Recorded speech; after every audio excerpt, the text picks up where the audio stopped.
എന്തുകൊണ്ടാണ് സ്വർണത്തിൻ്റെ വില കൂടുന്നത്? കാരണം സ്വർണം ഒരു നല്ല നിക്ഷേപമാണ്. കാരണം എന്താണെന്ന് വെച്ചിട്ടുണ്ടെങ്കിൽ എപ്പോഴും നിക്ഷേപം എന്ന് ചോദിക്കുമ്പോൾ നമ്മൾ രണ്ട് കാര്യങ്ങളാണ് നോക്കണം. മ്യൂച്വൽ ഫണ്ടിലായാലും ഫിക്സഡ് ഡെപ്പോസിറ്റ് ആയാലും രണ്ട് കാര്യങ്ങളും നമുക്ക്. ഒന്ന് റിസ്ക് കുറവുള്ള നിക്ഷേപങ്ങൾ ആഗ്രഹിക്കുന്നവരായിരിക്കും തീർച്ചയായിട്ടും. കാരണം നമ്മൾ നിക്ഷേപത്തിന് തീർച്ചയായിട്ടും നമുക്ക് അതിൻ്റെ പലിശ സഹിതം തിരിച്ചു കിട്ടണമെന്നാണ് നമ്മൾ ആഗ്രഹിക്കുന്നത്.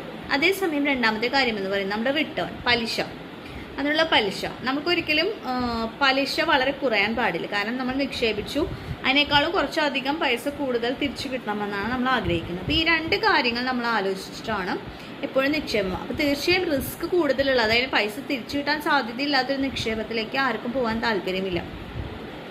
സ്വർണത്തിൻ്റെ പ്രത്യേകത എന്താണെന്ന് വെച്ചിട്ടുണ്ടെങ്കിൽ സ്വർണം എന്താ പറയുക, റിസ്ക് ഇല്ല. കാരണം എന്താ വെച്ചാൽ സ്വർണം അവിടെ ഉണ്ടെങ്കിൽ അവിടെ ഉണ്ട്, നമുക്കത് നഷ്ടപ്പെടാനൊന്നും പോകുന്നില്ല.